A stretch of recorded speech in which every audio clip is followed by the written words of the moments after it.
your time and do your tricks. All I do is sing along.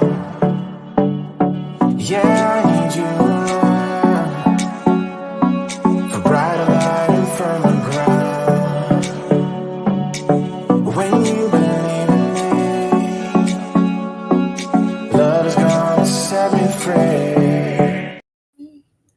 Good evening, good evening, good evening. Welcome to an episode of Upfront Mind, Body, and Soul, where I am your host, Michelle Bolden Hammond. And listen, tonight we are favored here with a friend of mine, Miss Annie Mewborn. Now, before I can tell you, let me tell you a couple of things about Miss Mewborn. I've met her over, I think it's been maybe about 7 years ago, right? About 7 years ago in our little small community. I will say she's representing North Carolina. She is representing. She is also an author and she's a educator. We will say that. And I guess I will give a shout out to your Dean sorority, the Deltas, as well, because I have to say there's Delta anniversary season that's coming on around. So welcome, Annie. Welcome here to the Upfront Mind, Body, and Soul podcast tonight. I'm glad to have you on. And, you know, we're going to talk a dab deep into a series tonight where we're talking about alopecia.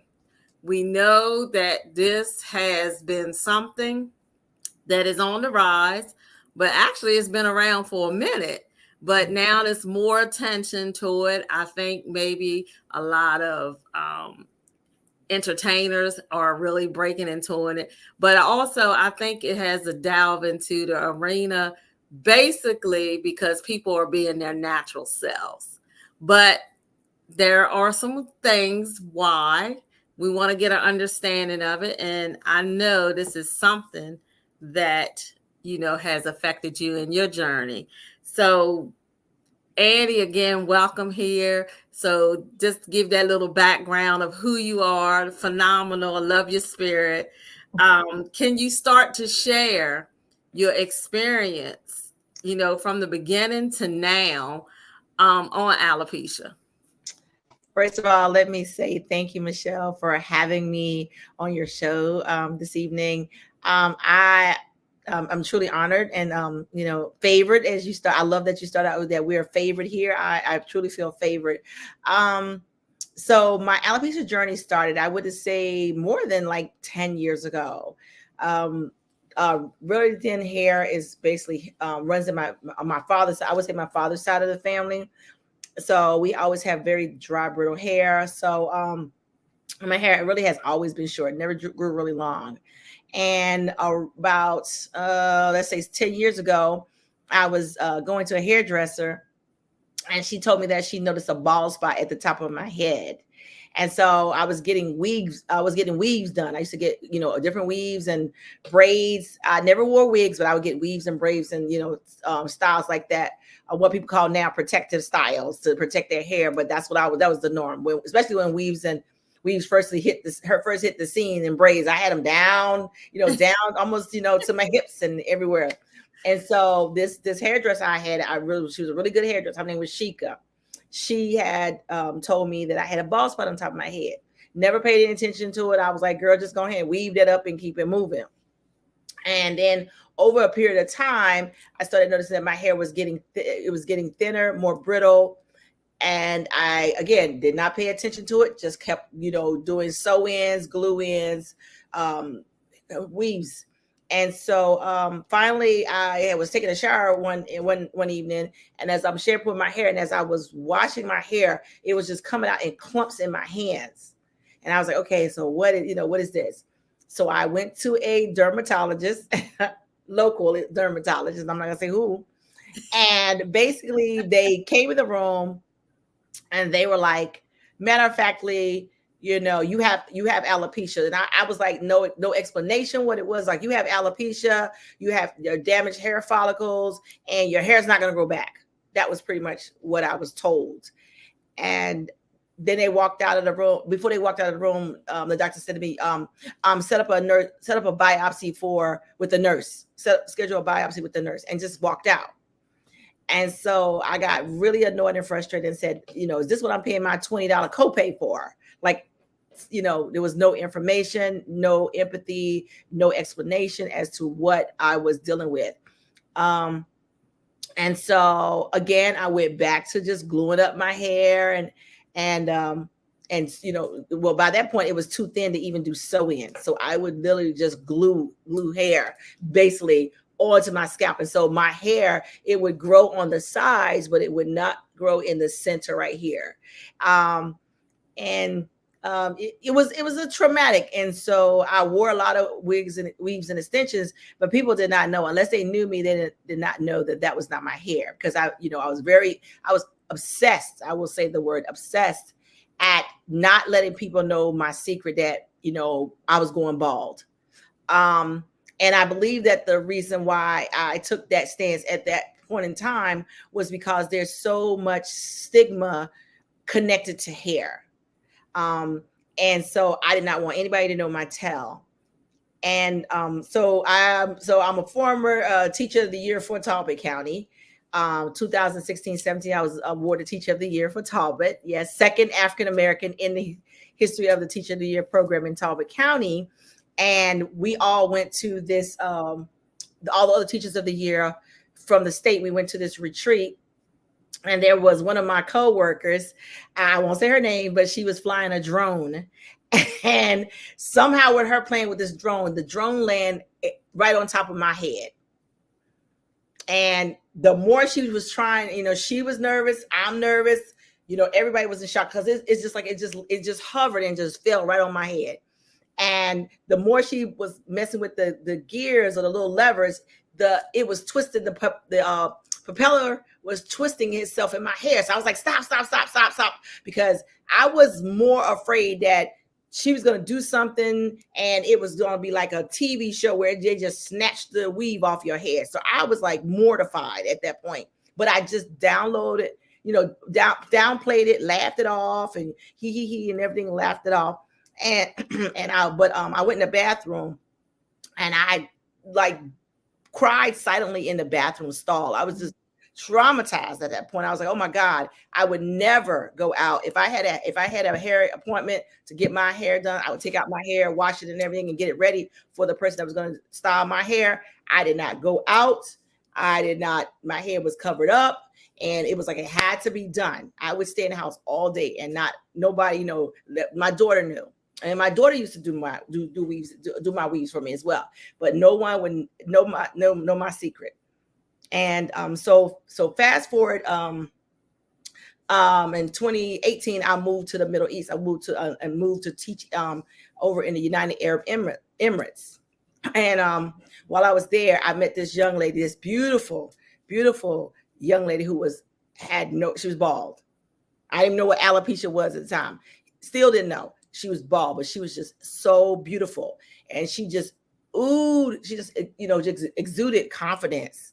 And she was a model, and she was doing beauty workshops on how to enhance yourself by using makeup. I mean, she was just wonderful.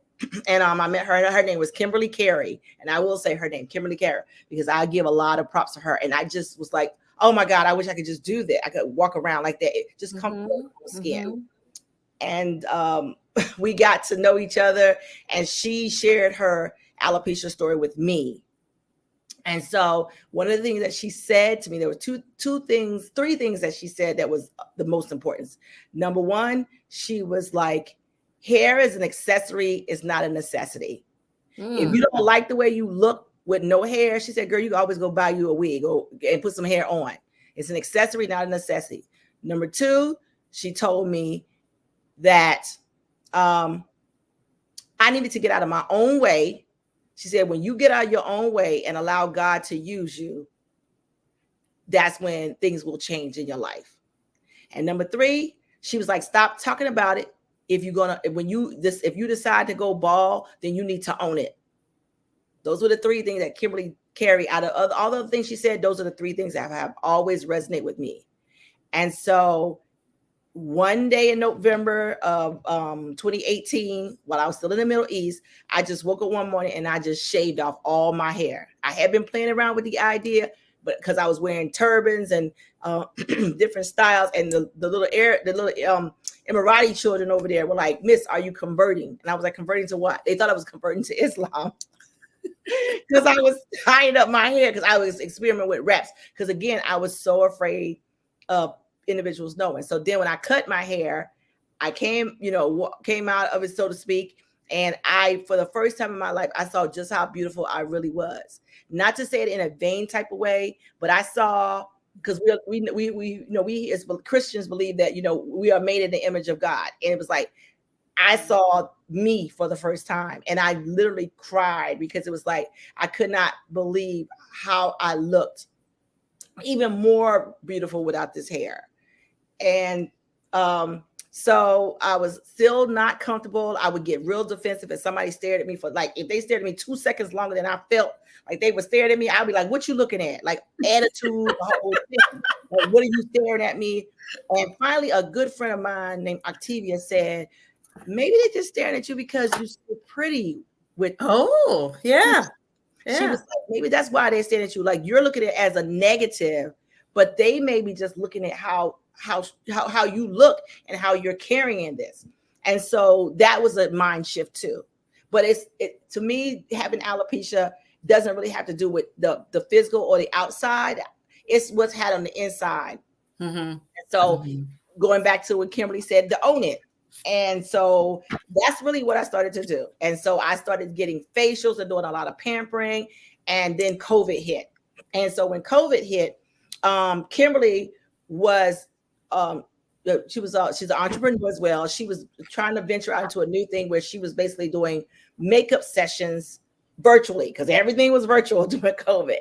And so she said, I would love for her to give you lessons on how to wear makeup. Now I put makeup on here, but like the techniques and the finessing of it, because she just was beautiful with makeup. She said, I would like to give you free sessions on how to apply makeup, from the basics, like what brushes, what foundations, how do you find a foundation, shadow, like the whole thing. She would do it for free. She just wanted to know if she could record us, and I could be like her guinea pig. And I was like, yeah, sure, because I wasn't doing anything else. And so for over a month, that is what I did religiously. Every Tuesday, I was on a Zoom call with Kimberly, and she basically showed me how to take care of my skin, how to apply makeup. So if I want to beat my face, I don't have to hire anybody to beat my face. I know how to beat my own face. Why I'm using this, why I'm using this contour, why I'm using highlighter on my face, and the colors and things like that. And like I would literally like hold it's so crazy. I would literally hold like different makeup things that she would tell me. She was like, go buy this, and I would go buy it. And then she's like, nope, that's too light. Nope, that's too dark. Go back and get this, da da da da. And we did it for a whole month. But in doing so, it was almost like I was metamorphosing. And that's why I came up with the title for my publishing business and being an author, Transformative Grace. Because it is by grace that I was transformed into something different. And I started to realize, going back to Kim's, rule number 2, when you get out your own way. So I started to get out of my own way, and I started to work with, lashes. I went and got me an esthetician who gave me like excellent skincare, and I would get my lashes done. So I started to enhance the features of my face because hair was not an issue anymore. And so I was transforming. And so that is how transformative, my first business, Transformative Grace, came to be. So what I have, there are different types of alopecia. Oh, so we'll get to that. But that's one reason I'm getting ahead of your interview question. You're okay. You are fine. But I just want to say, sometimes we have to have that someone to speak life into us, right? Yeah. And I love the fact that you give the credit to who started you on this journey. That's how that fuels me too, when people look at, because she saw something in you that you didn't see in yourself. But now, moving on, how you have moved, because it is the metamorphosis of the change. It goes to round, like, you in this little cocoon, like you said. Mm-hmm. You was hibernating. A lot of people would know, but then now look at the beauty of it all. And I will say you are beautiful. So you are beautiful. But Thank you. you know, as you just said, you know, there are different types of alopecia. Can you give a little explanation of each, and you know, what are the long terms? We know that there's hair loss, you know, but are there other treatments? You know, a lot of people don't know that, like you said. And it's funny, and I can tell you, when you said you went to that doctor, no bedside manner with that, and probably it probably was because of the color of your skin, not the you know. Yeah. You know, well, that's it. I'm not even gonna look at it. No explanation. Do this, do that, whatever. But that bedside, that just turned it off. That which made it even worse. That was even more traumatic. So you going to this person thinking that they're gonna help you. Basically, they made it even worse. Mm-hmm. But yeah, explain to some of the treatments, the different types of alopecia. Okay. So first of all, this doctor who has alopecia, basically alopecia is hair loss. It's just it's a term for hair loss. And it can start out, most commonly is having a isolated patchy area. And so alopecia is basically where there's like patches. They start out like little oval in places on the hair that has body, and it doesn't necessarily have to be the head. It can be, some people can have alopecia, like if they're male and they have hairy chest, they might have one little hair bald spot that's on their chest or somewhere like that. So it starts out, and then it can convert into, some people, it converts into something called alopecia totalis, which is basically hair loss across the entire scalp. Or there's also alopecia universalis. I'm not a doctor, so I may be saying the terms wrong, but that's total hair loss across the entire body. And so it happens gradually, from what I've learned. And like I said, again, I'm not a doctor, but doing my research, alopecia is a form of autoimmune disease. It can be a form of autoimmune disease. Sometimes there's some that's called traction alopecia, which is somewhat common in a lot of, I want to say, African American women, because of the weaves. And I know when I used to get weaves, and I used to get like really thin little micro braids and things like that, and it pulls. And I remember getting my hair braided, and it would pull to the point that I had to put like some ointment to soften, to ease it up, because it was pulling from the tugging. I'm gonna take my glasses off from the tugging. And then also sometimes when you do weaves, especially if you're doing something that's called a quick weave, where it's like gluing, but you're gluing it onto your scalp. It may be a stocking cap, but you're gluing. And when you are taking it apart, if you don't know how to shampoo it, I would say, now in retrospect, when I wanted to get those done, instead of doing them myself, I know I was trying to cut costs, save money, what have you, but I would have went to a professional that knew how to lay the hair so that it wasn't affected. But when I would take the weave off to wash it or to do maintenance, I could see the little hair, the hair follicles. Like, the hair has follicles at the bottom. That's where they get the nourishment from. But I used to see that when I would pull that out, that sometimes I was pulling out the hair by the follicles. So that's a traction alopecia. And so there's different types. No one really knows what causes it. What they do know, I gotta put my glasses back on. What they do know is that it is like an autoimmune disease. And so you can sometimes men can have it in the, like, a patch of skin, a bit around the face, anywhere where there's of the body that has hair. And it can come like mine when I was washing my hair and it was coming out in clump. To me, that was a significant hair loss. Sometimes it can happen on one side as opposed to the other side. For the most part, it happens on the scalp, like I would say like 95% of the time. There are some people that even lose their eyebrows. And so things like that. So when you go to a dermatologist, I would say, if you feel like you having it, I would definitely suggest that you go to a dermatologist. And in retrospect, because I had to loosen my weave just so they could do the biopsy. And in my head, I was like, I'm not going through all this. I'm not going to do all this. Even though I was physically at the doctor's office, one of the reasons why I failed was, number one, like you said, his bedside manner, but also because I was like, did not want to expose that, because I was like, okay, if I take this off, I always kept hair glue in my car, like in my purse, in my car, at my job. I always had some weave glue somewhere in case a track got loose or something like that. Right. I couldn't enjoy life because I didn't want to go swimming, because I didn't want my hair weave to get loose from the glue becoming tacky or loose, and it falls off. People make jokes about it, about, if you got the weave and all this kind of stuff. But for me, that was not funny. And I'm pretty sure for a lot of people that's experiencing alopecia, it's not a joke. It's right. Yeah, you're afraid somewhat of somebody knowing your secret, because it's almost like a form of bondage.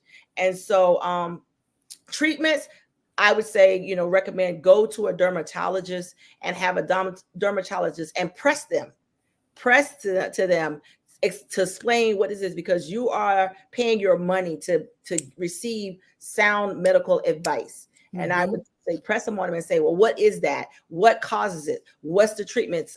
You do hear about Rogaine. Rogaine as one of those alternatives. Some people get toupees and things like that. Mostly, I would say, in my opinion, and I could be wrong, it's more accepted for men to walk around bald. It is not so much for women. Now it's become almost like a fashion trend, or people are, like you said, are embracing their true, authentic selves and saying, you know what, it's the norm now, pretty much. And so people are going around bald, but there are people that I know, because I'm in a lot of different alopecia support groups, that their spouses don't even know they have alopecia, and they live with their spouses, go to bed, at night with their spouses, and their spouses have no idea that they have alopecia. Wow. I would say this: some of them, I think they don't know that their spouses do know, but they're waiting for them to turn to say, yeah. So look, Annie, we're going to take a quick break, and then we're going to come back, because you just touched on something about the support, because we know that you're working and doing some things out here in the community as well. So we're going to take a quick break, and we'll be right back.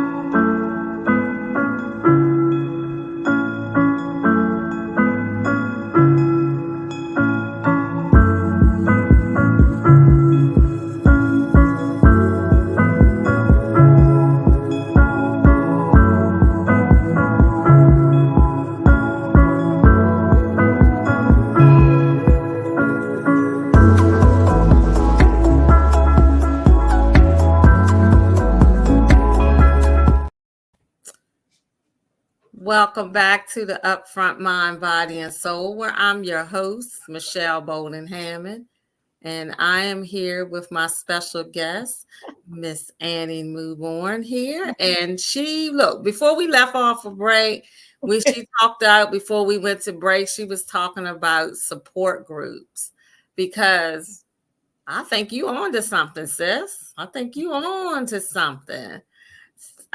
Because you do fall short. Like you were saying, we were talking about how it was traumatic for you. We were talking about the way society may view it. You got all these factors important there. So and then here it is, you go in front of a professional who is supposed to be treating you for something, and it ends up that being traumatic experience to you. So I can feel, what do you do? Then are there resources? Are there resources? Like you saying, I do know that you have something here, Boldacious Designs, which is something that you could use as a journal, because I think there's journals, right? Notepads, yes. Different things like that as well. So tell us about this support group thing that you got get ready to come on. Yes. Okay. So thank you for that question. So, and again, doing my research, There are organizations out there that provide support, advocacy, and even advice on medical treatments. I would say the first thing is to be informed. And so one of the organizations that I know about is basically the National Alopecia.She Foundation. And it's so interesting that you said that, because number one, they are having their 39th their patients conference is going to be in DC on June the 27th through the 30th. So there are hundreds, almost even thousand, I would say, of individuals that convene at this annual event it's in DC. I'm planning to be there myself as an exhibitor. And then on Facebook, social media, there are tons of alopecia support groups, or Facebook groups, if you will, that are out there to provide you with resources and support as well. One of my bald sisters, I will say, her name is Jamie Elmore. She is awesome. She's out of Seattle, Washington, but I think for the past 3 or 4 years, it's been 2 years for me, but I know she's done it longer. Every year during Juneteenth weekend, the Bald Sisters and Brothers, we convene in Annapolis for Juneteenth, and we actually participate in the Juneteenth parade. And we walk, and we are the star of the parade. I mean, there are like dozens of us that we're walking and we're chanting, "No hair, don't care. My bald is beautiful." We just and I'm telling you, we still the show every time we participate in that parade. So that is one of the advocacies group. I have a Facebook group that's called Boldacious, and that is, and for anyone that wants to know, Boldacious is basically a combination of the words bald and audacious, because you got to be audacious in a positive way to rock this like this. And if you decided you won't, but you still want to be a part of it, not a problem. We do not discriminate. And so in connecting with the National Alopecia.She Foundation, the closest one is over the bridge. If you're on the Eastern Shore, there's not one here, but praise be to God, there is one now. So I recently just connected with them, the National Alopecia.She Foundation. And so we are starting a support group here in Talbot County by yours truly. So it is called let me make sure I got this right. EasterShore, Maryland Alopecia Support Group. And so our first meeting, we are going to be convening on Zoom. And our first meeting will be May the 21st, which I think is the third Tuesday of the month. So we will have a meeting on in May, and we will have one in June, and then we're going to take a little break, and then we're going to start back up in September. So there is an alopecia support group on the Eastern Shore now. With regard to Boldacious Designs, which is a second business that I launched, was that I noticed that there was little to no representation of alopecians in any kind of stationery. So you're seeing the Black girl stationery come out, but there wasn't any that still represented me. I love the Black girl stationery and planner products and things like that, but there still is not anything that represented me and the community that one of the communities that I'm a part of. And so I created Boldacious Apparel and Design, and I started creating stationery that highlights alopecians. And so all of my stationery, I have sticky notes, journals, notebooks, and I'm going to venture out to planners and even stickers, but they will all have representation of different individuals, shades, colors, stationery. And so that is how I got started with that. I've also published a book through Dr. Tamika Hall. Got to give her shout out, give her props. And the first book I did an anthology, and it's called Baldness with Boldness. It was an Amazon #1 best-selling book, and it features 15 ladies that share their extraordinary stories of how they are living and thriving with alopecia. And I was like over the moon with this product. So yes, the book Baldness with Boldness. So that was one, because I still wanted to tell my story. Exactly. I did it like back in February 2020, but I wanted to do something else. I wanted to allow other people to tell their stories. And then lastly, my book just came out next month. So now alopecians, we have a self-care guide, and it is called Beyond the Reflection, because it's not about what you see. Journey to Self-Care for Alopecians. And so this is like a self-care guide that basically informs you in 4 or 5 different aspects that are affected when you have alopecia: your physical, your emotional, your mental, your spiritual, and your social cells. All of those things are affected when you have alopecia.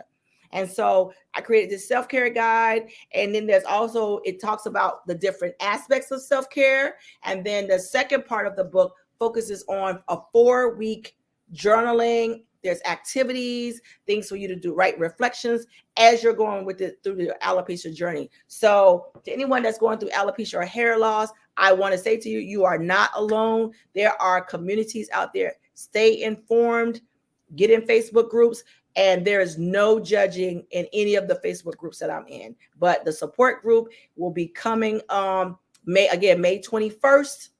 And it will be on Zoom. And you can email me. I can put my email in the chat, and you can email me at transformativegrace@gmail.com or Boldacious1@gmail.com if you would like more information, or if you would like to register to be a part of the alopecia support group on the Eastern Shore. So Annie, for me, I then took a big, huge step because, as you know, I'm a adjunct professor for the Holistic Professionals of Color University.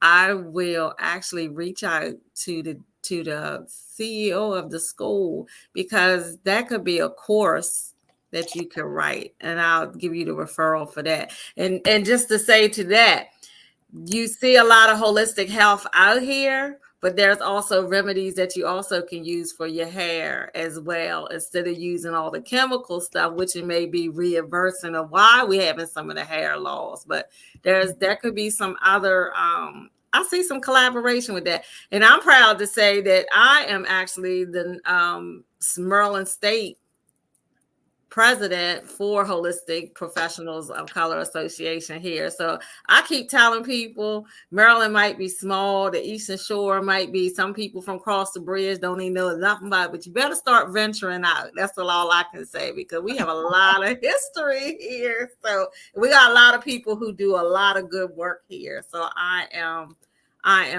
very glad, and whatever I can do on this platform to help you come through, I'm glad to have that here. So that is wonderful. That is so wonderful. So audience, get these websites, go support. If you know someone who needs this, please, please, please go and get the help that you need. And look, it's no fear, because we care. It's okay being bald, it's okay being bald, get that beauty. And then I want to go back to that, because it was something that we had a conversation on. Even back in the Egyptian, we might see how they have the wigs on, but they actually were bald during the time. Our ancestors were bald, and they put the wigs on because it was of the heat, to carry, from the heat. But the women usually were bald over there. So they shaved. Yeah. They shaved. We are quick change artists. As African Americans, we are quick change artists. We can make it move and make it do what we want to do on a fly. And one of the things is that we have always participated, or always taken part in protective hairstyles. In Africa, because of the elements and the heat, they would shave the hair, and they were, I just saw a documentary where they were talking about Moses, but they were talking about the plagues and things. And then one of the things they shared was that Egyptians were deathly afraid of lice. Yes. Lice in their hair, lice. Yes. And so they would shave all of their hair off and then wear the wigs as a protective style. That's pretty much what we're doing here now. Right. We're going natural. And I love my naturals brothers and sisters. I love the locks and the twist and all the, the blowouts and all the beautiful hairstyles that I'm seeing them wear naturally. But for individuals that have alopecia, it's a journey. I'm gonna say that it is a journey, and it is okay if you want to rock a weave, or one be bald one day and rock a weave or wigs or whatever the next day. Again, going back to Kim Carey's rule number 1, hair is an accessory, not a necessity.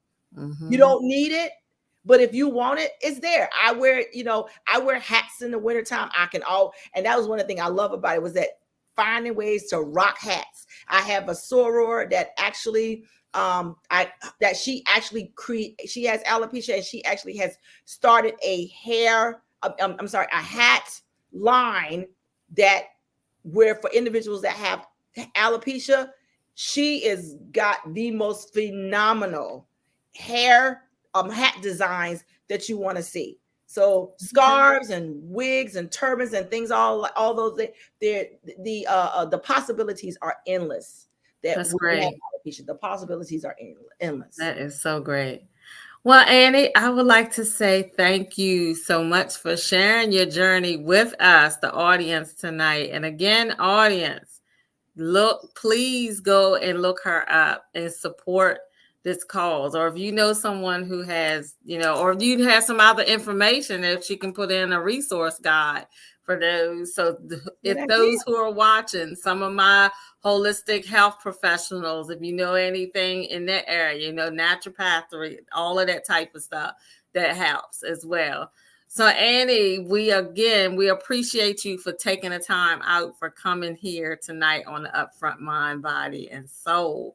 I really greatly appreciate you. And again, if anytime you want to come back, maybe get the whole crew to come back.